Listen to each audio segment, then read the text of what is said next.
Ringo, and if any girl goes near him, I'll kill her. I have only one comment to that little statement. What a way to go.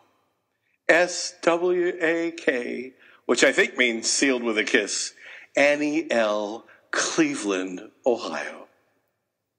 Okay, amplified. Myth. Adolescents are more moody, impulsive. Myth bust. Myth bust. There's no myth bust. Not this one. Adolescents are more moody. You can blame it on their hormones. They are more impulsive.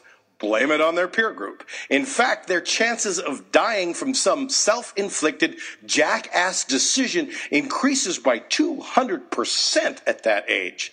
They are more everything, and you can blame that on their age. The most dramatic differences between teenagers and the rest of the developmental food chain lies in something that isn't talked about very often, and this is no myth. Ready? Adolescents are at increased risk for a mental health disorder. In fact, the peak age of the onset for any mental health issue is 14 years of age, smack dab in the middle of adolescence. That includes mood disorders like anxiety and depression. It also includes schizophrenia, general psychoses, eating disorders, substance abuse issues. This finding is so prevalent, many researchers believe the pathophysiology of any mental health issue can be couched as a hiccup in the neurobiological adolescent developmental program. What that means in English is that most mental disorders are the result of faulty neurobiological processes that govern puberty. That has caused researchers to delve more deeply into changes in the cellular changes of the adolescent brain rather than simply focusing on behavior. It is to these data and our second researcher that we turn next. Our next researcher's name is Jay Geed. He is a leading authority on the neuroanatomical changes that occur in the teenage brain. He has shown something astonishing. There is a large, temporary overburst of brain growth in the adolescent years, similar to the overburst observed in the toddler brain we discussed last lecture. Just like the toddlers, the growth isn't even.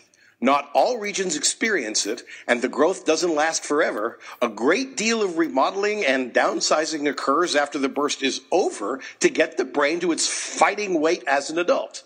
Says Geed, quote, "Bigger isn't necessarily better, or else the peak in brain function would occur at age 11 or 12, close quote. Now that's something we call the, by now familiar, inverted U pattern. It's a notion we encountered before, like when we talked about infants undergoing the same kind of expansion. Not that teenagers don't think they are the best and brightest. If you can stand one more sign I've seen in Google Images, this one was tacked onto a telephone pole like it was an ad. It says, "Teenagers," in big red letters, followed by a smaller, dark gray typeface. Tired of being harassed by your stupid parents? In big red letters again, "Act now." Then back to the dark gray. Move out. Get a job. Pay your bills while you still know everything. So, what?